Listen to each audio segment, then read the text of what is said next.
Pessoal já se acomodando aqui. Aqui. Nosso técnico Felipe Luiz presente aqui já para a entrevista coletiva após mais um título, a terceira taça dele sob o comando do Flamengo. Ele tinha vencido a Supercopa do Brasil, a Copa do Brasil e agora a Taça Guanabara. Portanto, vai começar a entrevista coletiva do nosso técnico Felipe Luiz. 3 títulos e apenas uma derrota. Boa noite, Felipe, tudo bem? Parabéns. É a Taça Guanabara, mas de qualquer forma é título, né? Queria que você pudesse falar sobre o seu time, o quanto você está orgulhoso desse time, se você acha que está chegando, né, no nível que você quer. Hoje a gente viu uma atuação de gala, 5-0 contra o Maricá. Queria que você pudesse falar sobre o time, o quanto você sente esses jogadores conectados. Boa noite. Eu estou muito feliz pelo jogo, pelo futebol apresentado, e principalmente pelo que os jogadores desfrutaram e se divertiram dentro do campo, né? Porque é uma das coisas que eu peço muito, porque o futebol tem que ser jogado com prazer, com alegria, e eles estão num momento de confiança muito grande, estão num momento de forma muito bom, e se nota dentro do campo, né? Como eles se conectam, como estão essas relações cada vez melhor. Obviamente que temos muitas coisas que ajustar, mas ganhar não é fácil. Ganhar, independente do adversário. Eu não lembro de outro time ter feito tantos gols no Maricá, não lembro de outro time ter tanto volume, tenha tido tantas chances de gol. E até então o Maricá, se eu não me engano, teve 3 da Portuguesa. Não lembro de outro time que tenha feito tanta chance. Então estou orgulhoso pelo momento e vamos corrigir as coisas, os detalhes micro que precisamos corrigir, continuar evoluindo. Eles têm que se exigir cada vez mais, autoexigência, para que a gente possa fazer uma grande temporada. Felipe, boa noite. Boa noite. A gente teve numa entrevista o Arrascaeta falando que você foi até a casa dele e que ele virou para você e falou: se você precisar me colocar no banco, pode me colocar. O quanto importa para você um grupo onde alguns jogadores te mostram que o elenco e a união desse grupo está acima de qualquer vaidade? Eu falei para ele que se ele não estiver bem, ele não vai jogar. Mas, não, assim, são jogadores que, além de serem grandes jogadores, serem ídolos, são meus amigos. Eu seria um hipócrita dizer que esses jogadores como o Bruno Henrique, como o Gerson, como o Arrascaeta e tantos outros que jogaram comigo desde 2019, se eu não chamasse eles de amigos. Então eu acho justo, que foi justo eu ter ido falar com eles pessoalmente e dizer que eu vou tomar decisões algumas vezes e vão incomodar. E o que eu mais esperava deles é que isso não afetasse a amizade que a gente tem, porque é uma decisão extremamente, estritamente profissional. E a resposta dele foi essa, que poderia ficar tranquilo que nada ia mudar a amizade, né? Eu sei que do meu cargo para o jogador não muda, mas o jogador para o treinador ele vê como uma figura diferente. Eu já senti isso, eu já vivi isso.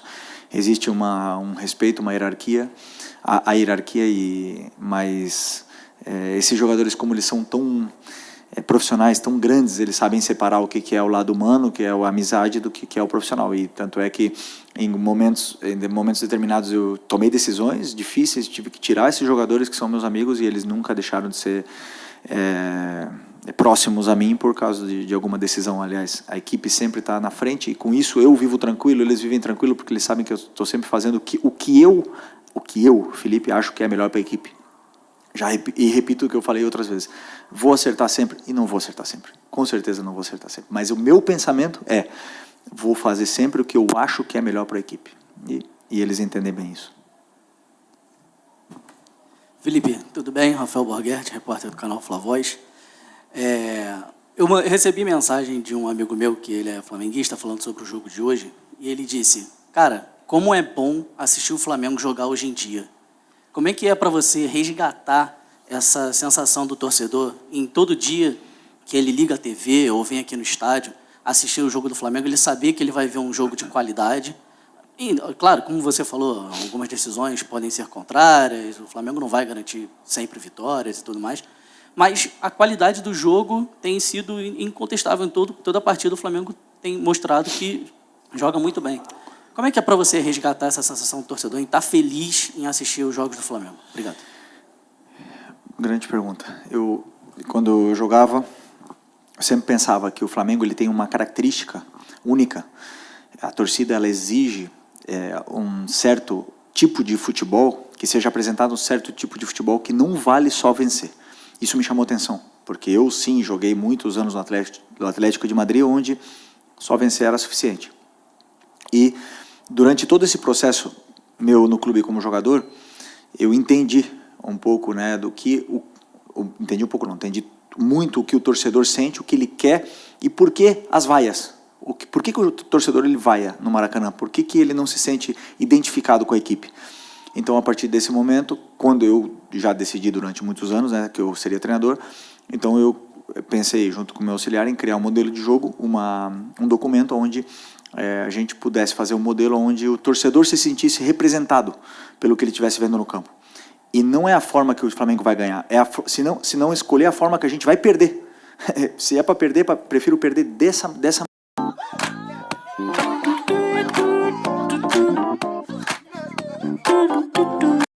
né?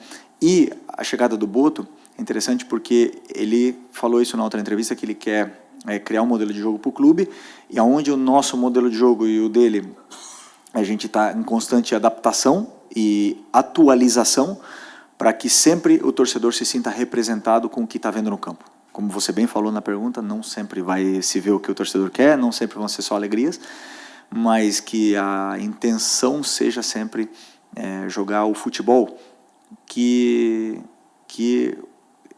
deu alegrias para esses torcedores em algum momento, com o Zico, com o Leandro, com o Júnior, com o Nunes, com todos esses grandes craques, né, jogando esse tipo de futebol. Depois o Jorge Jesus resgatou isso e tentamos reproduzir o que o torcedor gosta de ver no campo.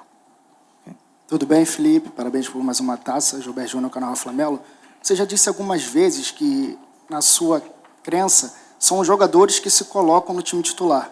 E aí você tem o Luiz Araújo, que entra pela direita e vai bem, pela esquerda vai bem, centralizado corresponde. Para você, o Luiz Araújo está nesse sentido? Ele está pedindo passagem, está se colocando no time titular? Sem dúvida. O Luiz Araújo é um dos jogadores aqui super importantes na equipe, e eu sabia hoje que, deixando ele fora do time titular, eu vou para casa com uma sensação de estar sendo injusto, né? E isso é bom para o treinador, porque ele está criando isso em mim. Ele não está sendo injusto, eu não estou me sentindo injusto porque ele é gente boa, ou porque ele me trata bem, porque ele me dá bom dia e me olha no olho, não. Ele tá me deixando com a sensação de que eu estou sendo injusto porque ele está mostrando e falando no campo. Esse é o tipo de jogador que eu quero. Depois o treinador ele tem que tomar decisões, porque todos os que eu decidi para começar o jogo hoje foi por algum motivo especial, pensando no plano de jogo, pelo momento, pela carga física, por mil coisas que eu possa imaginar, eu monto uma equipe. E hoje o meu pensamento foi não começar com ele.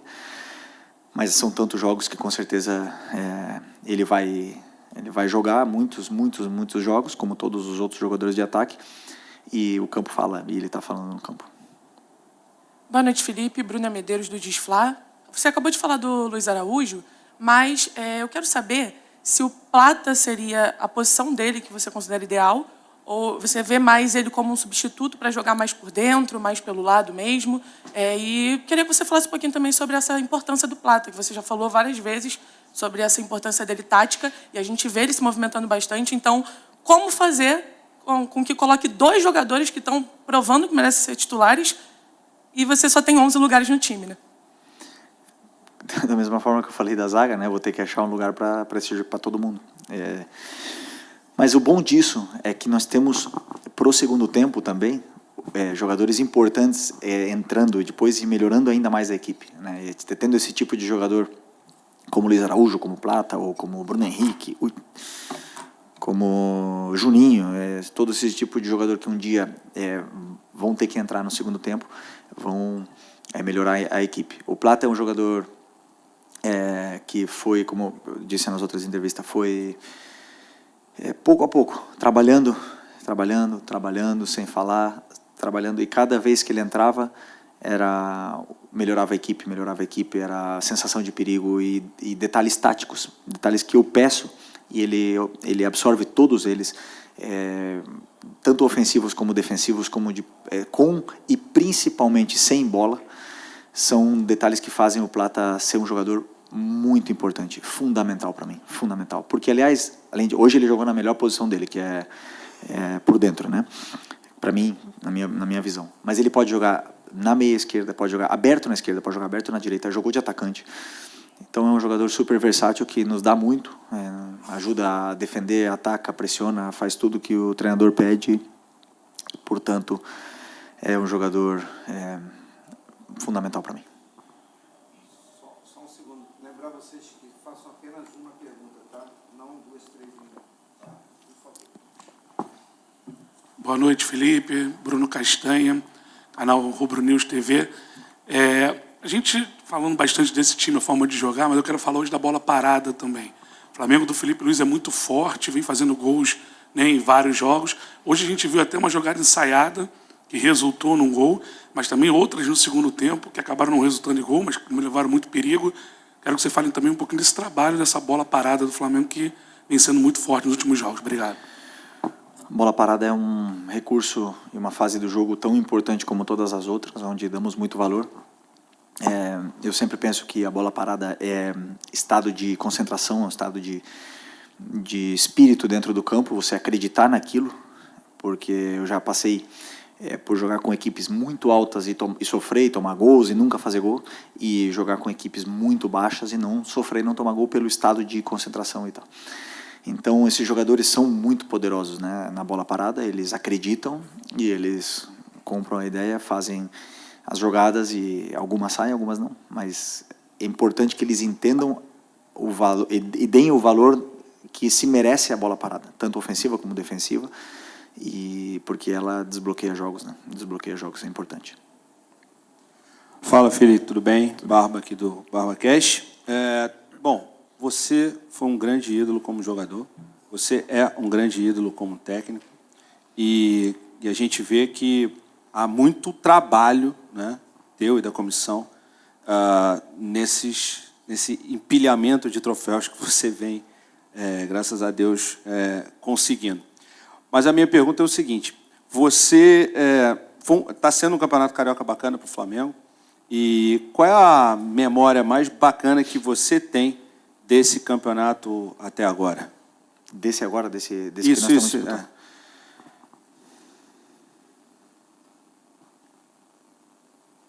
Boa pergunta. Uma coisa que eu estou falando no começo da pergunta é a verdade. Estamos trabalhando muito. Muitas horas. Alguns podem até empatar em horas de trabalho, mas ganhar não sei. Porque a gente é muito apaixonado pelo que faz. Gosto muito do meu trabalho e é muito bom ver tudo isso se reproduzindo no campo. O melhor momento do Campeonato Carioca, eu acredito que tenha sido o terceiro clássico, depois do jogo do Vasco, onde a gente passou por um turbilhão de emoções contra o Fluminense, contra o Botafogo, e jogar o terceiro jogo contra o Vasco e ver os jogadores com o mesmo sangue no olho sempre, sem cansar e sem perder a ambição, querendo mais, querendo fazer mais gols, querendo jogar, e todos eles querendo competir entre eles, para mim, como treinador, foi o momento mais gratificante até agora. Então, agora vão começar as fases, realmente, o semifinal e final, que são as mais importantes, mas o time chega num estado de ânimo muito, muito bom. Boa noite, Felipe, aqui, Sidão Marinho da Litoral News. A gente vê o seu trabalho, né, muito esforçado, de fato, não para de trabalhar o tempo inteiro, aliado a muita qualidade do elenco, o melhor elenco da América. E também vejo muita obsessão. Jogadores não ficam satisfeitos só por uma conquista, querem mais. Isso é muito importante. E em cima disso, eu te pergunto qual a importância de já começar tão bem a temporada em comparação com as outras equipes brasileiras que vêm duelando pelo título nas últimas temporadas. Botafogo ainda nem tem treinador, o Palmeiras, claro, o regulamento lá é diferente, mas está pressionado para amanhã. E a gente vê um Flamengo nadando de braçadas muito rápido e com um belo futebol aplicado no gramado. Na sua visão, qual a importância de hoje estar um passo à frente dessas equipes? Obrigado. Não penso em estar um passo à frente das outras equipes. Penso no nosso modelo, nos nossos pontos fortes, nos pontos que temos que melhorar E como os jogadores entenderam, acreditam, compraram a ideia, né, do modelo e aplicam ele no campo, ele acaba acontecendo, e com a qualidade que esses jogadores têm, eles acabam potencializando muito mais ainda a sua qualidade individual. E a boa fase é o que todo treinador busca, né? Não existe nenhum treinador que quer começar o ano mal e depois acabar bem, né? Todo mundo quer estar sempre bem, e toda temporada tem altos e baixos. Então, assim, o desafio, para mim, no meu caso como treinador, é que esse time continue com essa ambição, com essa fome, né? Porque eu estava no meio deles como jogador e eu sei o que eles são ambiciosos para conquistar títulos, para fazer história aqui no Flamengo, porque, claro, é difícil, muito difícil botar uma foto naquela parede que já tem tantos títulos importantes, mas eles têm muita ambição. E sabendo isso é mais fácil para mim, porque eu sei que tipo de jogador eu tenho na mão, até onde eles podem aguentar, então eu posso exigir muito, porque é o que eles querem. Eles querem conteúdo, eles querem exigência, porque depois eles querem ser campeões e mostrar no campo. Então, até agora, está sendo muito prazeroso ver isso, e o meu desafio é com que eles sigam cada vez mais, até mesmo porque a temporada nem começou ainda. Então, temos muito em jogo e muito para disputar ainda. Felipe, aqui no meio, Thiago Lima, do GE. Parabéns por mais uma conquista. Eu queria te perguntar em relação ao Gerson, Felipe. Hoje a gente viu o Gerson atuando um pouco mais recuado, né, do que ele vinha jogando na direita, no segundo homem de meio de campo, e até uma posição que ele jogava no time do Jorge Jesus, no time que você também jogou. Queria te perguntar o que você vê, o que você acha que o time ganha tendo o Gerson nessa posição, e como você vê ele, por exemplo, ele se sente mais confortável ali mesmo ou é jogando aberto? Obrigado. Pelo que eu conheço do Gerson, essa é uma pergunta para ele, né? Ele tem que responder, mas ele se sente confortável estando no campo. É um tipo de jogador que melhora conforme vai tendo mais minutos, né? Pelo que eu conheço do Gerson, é um jogador que quanto mais joga, melhor fica. E é um jogador que, ao meu ver, nos dá muito para a equipe como volante, nos pode dar mais ainda como meia durante muitos partidos que estão bloqueados, porque ele tem uma vantagem qualitativa muito grande em não perder a bola e em dar sequência à jogada, mesmo pressionado. E isso, para um treinador que sabe que muitos adversários vêm pressionar, ter um jogador como esse faz a diferença. Então, hoje eu imaginei um time mais ofensivo, com o Gerson de volante e podendo colocar Plata e Arrasca por dentro, né? Então, para mim foi um plano de jogo, colocar ele aí. Ele é titular da seleção brasileira de volante, então eu sei que ele pode jogar perfeitamente nessas posições e ajudar muito a equipe. Estamos entrando na reta final aí, pessoal. Vamos lá. Felipe, aqui. Boa noite, Gabriela Marino, da Band. O Flamengo é um time que tem mais títulos do que derrota no seu comando, é um time que joga com muita intensidade, e a torcida diz que você faz parecer fácil o futebol do Flamengo dentro de campo. Queria que você falasse um pouquinho o que você atribui esse ótimo desempenho do Flamengo, ao que você atribui esse ótimo desempenho do Flamengo. Obrigada. Qualidade dos jogadores, qualidade, ambição, talento, o primeiro, né? Um grupo, como o teu companheiro falou, não tenho vergonha de falar, é o melhor elenco da América. Então, esse é o primeiro. Depois, parece fácil, mas quando as coisas parecem fáceis é porque tem muito trabalho atrás, porque eles trabalharam muito. Nós trabalhamos muito e eles trabalharam muito, muito mais para poder estar nesse momento de forma. Então, o objetivo agora é trabalhar ainda mais para que esse momento de forma continue o máximo possível e que os adversários entendam que a gente tem que... Até me perdi. Que os adversários entendam que é um time que não para, que é um time que quer mais e é muito ambicioso. Okay. Felipe aqui, boa noite. Marcos Martinho, do canal da QSRN, parabéns por mais um título. Eu queria te perguntar especificamente sobre a lateral direita do Flamengo, né? Porque nas últimas semanas surgiram muitas informações a respeito do Wesley e o interesse dos clubes europeus por ele, e cada vez mais informações dizendo, né, que o Flamengo teria muita dificuldade de manter o Wesley no meio do ano, especialmente após o Supermundial, com uma possível convocação do Dorival Júnior. O Varela vem numa sequência de jogos, né, e a avaliação majoritária da torcida é que vem positivamente, o Varela vem surpreendendo tecnicamente. Você avalia o Varela como uma possível reposição para uma eventual saída do Wesley no meio do ano? O Varela seria esse jogador para repor uma possível saída do Wesley com o desempenho atual dele? Primeiro, o mercado europeu está fechado, né? Então, o Wesley não vai sair agora. É muito longe ainda pensar na metade do ano. O Wesley é um jogador muito importante para mim, para a equipe, do mesmo jeito que é o Varela. E temos que lembrar que antes de eu chegar aqui, era o Varela que jogava. Então, e o Wesley era contestado, né? Um pouco contestado, por mais que fez grandes jogos e grandes temporadas, uma grande temporada ano passado. Os dois têm características diferentes, porém, não podemos esquecer o jogador que é o Varela. É um jogador que foi para 2 Copas do Mundo, que é titular com a sua seleção do Uruguai, que jogou contra o Vinícius Júnior. E o Vinícius Júnior quase não fez quase nada contra ele. Temos que entender que jogador nós temos na mão. Nós temos que entender. Eu acho que o Varela não tem o respeito que ele merece aqui por parte da imprensa e por parte do torcedor. Mas sim por parte do treinador, que valoriza muito o trabalho dele, não só como jogador, senão como um dos líderes desse elenco. Então, se o Wesley sair, virá outro, né? Como eu falei, falta muito ainda, virá outro, que brigará por posição com o Varela, mas o Varela é um jogador importantíssimo.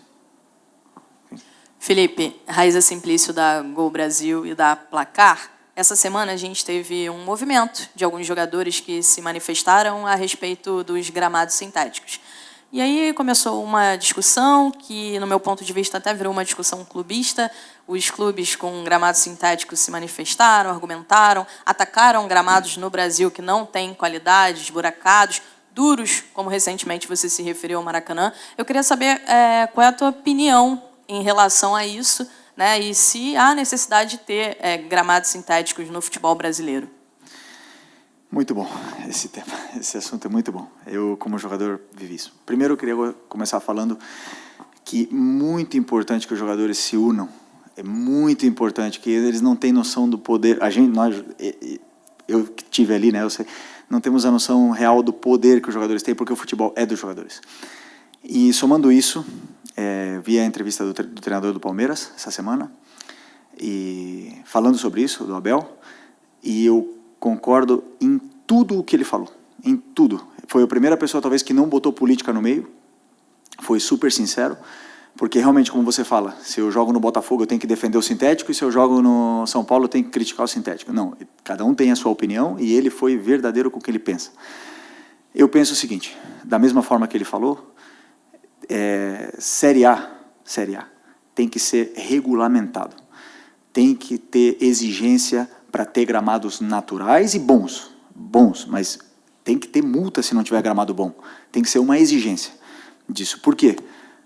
Porque aqui, o que eu mais vejo aqui no Brasil é desculpas. Pelo clima, pelo não sei o quê. Na Arábia e no Catar, 50 graus. E tem um gramado, um tapete, é investimento, né? E o que eu vejo também é muita gente que fala, mas poucas pessoas têm coragem realmente de bater de frente e de fazer, né? Então, para fazer tudo isso, tem que ter muita coragem. Para tentar proibir ou tentar... E vamos ver, o Brasil cresce a passos lentos porque falta gente que tome essas decisões, que sejam mais agressivos com essas decisões e sejam mais certeiros, né, com esse assunto do gramado. Vou dar minha opinião, porque o Abel não passou por uma coisa que eu passei, que foi o Sub-17 do Flamengo. Ele tem uma razão muito grande. Para jogar nos campos que o Sub-17 do Flamengo joga, no Campeonato Carioca, na Taça Rio, ou no Sub-20, até no Campeonato Brasileiro, eu te digo, é melhor sintético. Não tenho nenhuma dúvida. Do que eu vi na base, esses meninos jogam... O que adianta preparar um plano de jogo, preparar uma semana, saída de bola com goleiro, com volantes dentro da área, para chegar num gramado onde a bola não anda, onde os jogadores não conseguem correr, no 11 da manhã, o jogo não é humano. Não é humano. Para isso, melhor botar sintético. Agora, clubes com condições para ter um campeonato mais equilibrado, para vender nosso produto para fora do país, sim. Grama natural, todo mundo prefere. Não tenho dúvida, os jogadores do Palmeiras preferem, os jogadores do Botafogo preferem. E só vou somar uma coisa também ao que o Abel falou, que ele falou que tem um top, eu acho que tem mais. Tem o Inter, que é top, não tenho problema em falar. O melhor gramado do Corinthians, é o melhor gramado do Brasil. Corinthians, Inter. São Paulo, Morumbi sempre é muito bom. Juventude é muito bom. Coritiba, muito bom. E estou esquecendo de algum por aí. Mas, com certeza, já peguei a Vila Belmiro muito boa, já peguei ruim também. Então, o que a gente precisa é regulamentar, obrigar a botar um gramado, mas botar um gramado em condições, investimento, altíssimo investimento no gramado, que aí sim vai ficar bom para todo mundo, porque na Espanha eu também peguei muitos gramados ruins, até chegar um presidente da Liga e obrigar a colocar todo mundo no gramado bom e encher o estádio. É obrigatório encher o estádio. Então, se virem os clubes, senão são multados. Isso é muito importante. E aí estão os jogadores para cobrarem e colocar a opinião que eles têm. Mas o que eu sinto um pouco do Brasil é isso. Nós vamos vendo o que os outros países vão fazendo e, a passos lentos, vamos tomando decisões e vão mudando. Já mudou muita coisa desde que eu cheguei aqui em 2019, melhoraram muitas coisas no Campeonato Brasileiro, muitas. Tanto taticamente como de estrutura, infraestrutura, melhoraram muitas coisas, mas ainda estamos atrás. É evidente que nós estamos atrás e somente pessoas com coragem para tomar decisões importantes e agressivas para poder mudar e melhorar o nosso campeonato. Felipe. O Maracanã está melhor. Quando acontecem problemas, por exemplo, como aconteceu com o Thiago Silva do Fluminense, que se machucou, alguns jogadores nossos reclamaram, tanto do campo como da bola, são tomadas atitudes, né? Então a empresa deixou o gramado um pouco mais macio e claro que o Maracanã, eu acho que ano passado foi o estádio com mais jogos do mundo, se eu não me engano, tá? Se eu não me engano, com mais jogos do mundo. Isso não existe gramado nenhum no mundo que aguente, nenhum. Mas sim existem planos para solucionar esse problema. Quando o gramado começar a ficar ruim, coloca um novo. É investimento, coloca um novo. Não tem problema. Paramos de jogar, vamos para Brasília, vamos para Volta Redonda, vamos para outros lugares jogar e colocamos gramado novo. Não tem, eu acho que essa seria uma das soluções, que quem ganha com isso é o espetáculo. Você vê, e vou me estender um pouco, mas quando eu faço análise dos adversários, a gente tem uma câmera tática que grava de cima e tem estádios e tem com gramados que não dá para ver a bola, que não dá para ver o jogo. Então, quando tu vê, por exemplo, e aí você pega referências externas de outros times europeus, da Premier, você olha a imagem da câmera tática e a grama é verde, é bonita, a bola corre, os jogadores não têm que se preocupar em dominar a bola. Às vezes aqui, principalmente com essa bola, o jogador não pode pensar na frente, porque primeiro ele tem que pensar em dominar, com o gramado ruim. A bola já vem quicando, então ele tem que primeiro em pensar em dominar a bola, ele não pode pensar já em dar o passe. Então são detalhes, pequenos, que fazem o nosso jogador, no cérebro do nosso jogador, não pensar na frente. E isso vai tirando a confiança, e o futebol vai ficando mais feio. São detalhes, então, para mim, tudo está nos detalhes. E nós temos que melhorar, não tenho dúvida. Boa noite, Felipe. Léo José do Coluna do Fla. O Flamengo ele fez uma boa Taça Guanabara, está chegando agora na semifinal, só que sempre fica essa questão de quão parâmetro é a Taça Guanabara para o restante da temporada, quão parâmetro é o Campeonato Carioca, né, para o restante da temporada.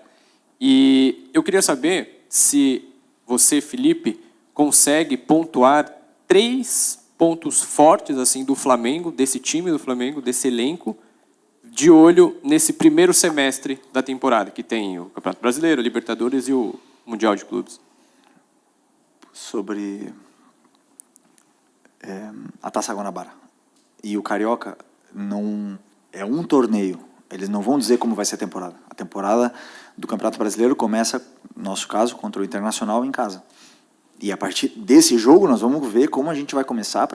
São 38 rodadas. O Campeonato Carioca ficou para trás, a Taça Guanabara já ficou para trás. Não vale absolutamente nada no brasileiro. Para o brasileiro não vale nada.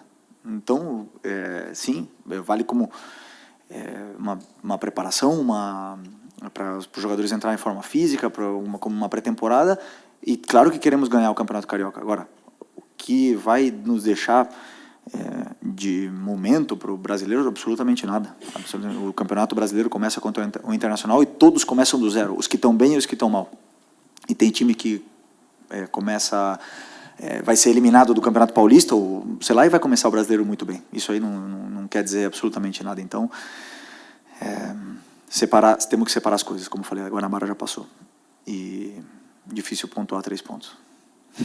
Difícil. Felipe, eu pedi para perguntar por último, se me permite que eu saia um pouco do futebol. Você é um grande fã de tênis, essa semana você esteve lá algumas vezes lá no Rio Open. E quanto custa um curso bom de day trade? Nada. E aí a gente está vendo esse momento do João Fonseca, né? Depois de muito tempo surgindo uma promessa, mas ao mesmo tempo muita expectativa para um garoto de 18 anos, e aí ele